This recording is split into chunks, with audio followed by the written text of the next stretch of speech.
Nigeria's robust growth of around 7% for the past decade is threatened by macroeconomic challenges, particularly exchange rate volatility and falling global oil prices that impact public sector spending.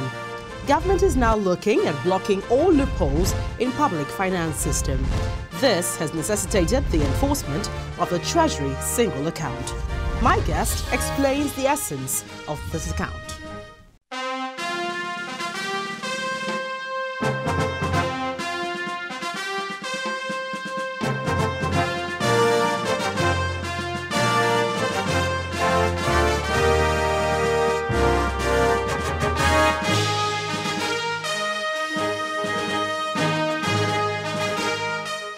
Hello there. Thank you for joining me on the program this week. I'm Gloria Umezuke.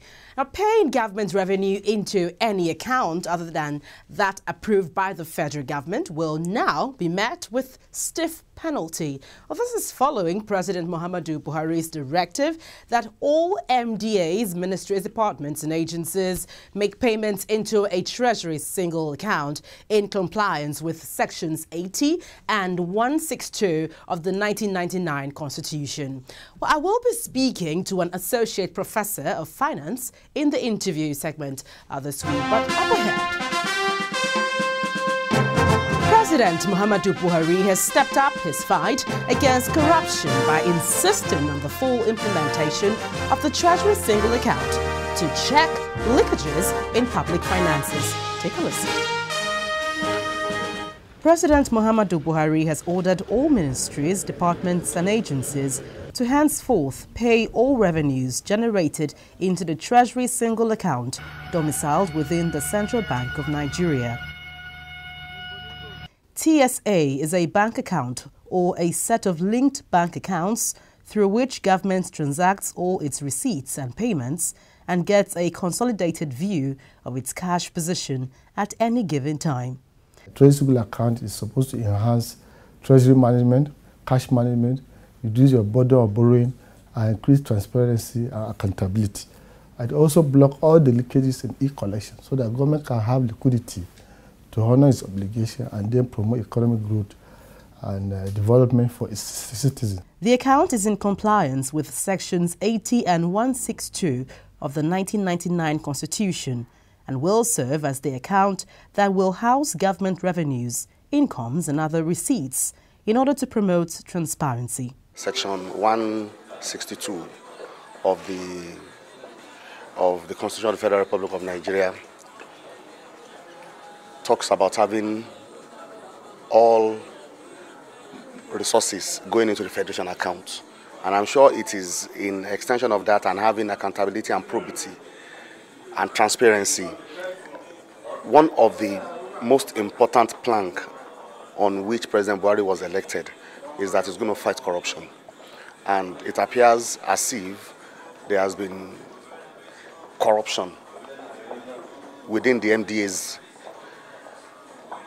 We don't know what he has seen, what details, to what extent, other than the fact that we know that a lot of head of parastatals are being investigated. Some have been arrested, some are even on bail. So he must have seen a lot.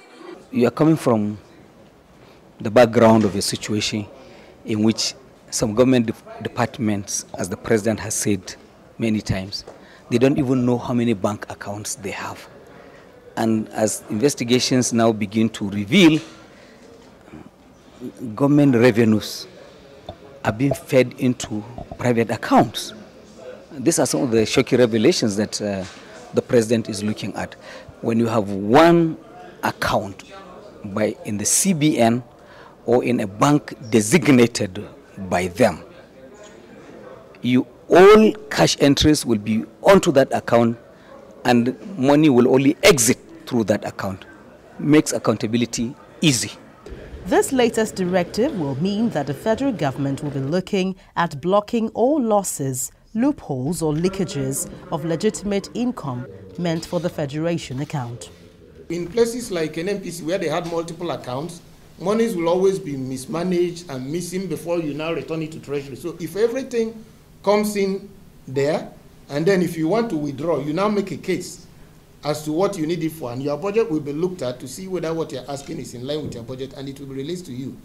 And the beauty of the Treasury single account is that in the past, you could give money to Ministry of Education or Health, and the money will be with them.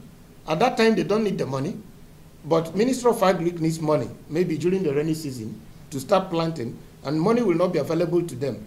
So it gives the government the opportunity to have a holistic view of its treasury, of the finances available, and know what to dispense to each ministry, department, or agency, or parastatal at any given point in time. The directive affects partially funded organs of government like teaching hospitals, federal medical centers, federal tertiary institutions, the Central Bank of Nigeria, the Securities and Exchange Commission, the Corporate Affairs Commission, the Nigerian Ports Authority, as well as the Nigerian Communications Commission.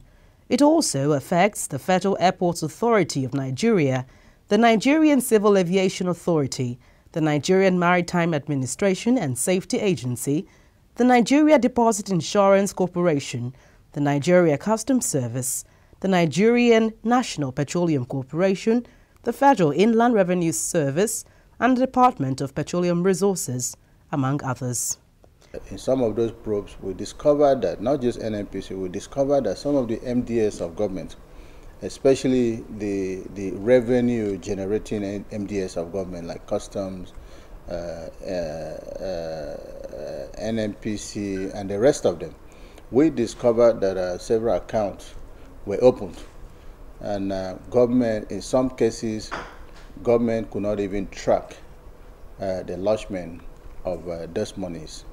And that, in a way, affected our budget, because the money that was meant to be used in servicing our budget were diverted to some kind of personal use, or were not properly tracked. When you look at the national budget, which is about 4.6 or 4.8 trillion, it depends on what figure they bring. And you add up the total figure from the MDAs, you will discover that the money we spend in a year is over 20 trillion. When you add up their own budgets, all these parastatals, it's over 20 trillion. But Nigerians are only aware of that 4.7 trillion national budget, which is passed. And so for now, every revenue that comes will go into the CBN account. And that, of course, we'll be able to see how much is actually coming into this country. The account, which was actually started in April 2015, will be maintained at the CBN, and the accounting system will be configured to allow the agencies access funds based on the approved budgetary provisions by the federal government.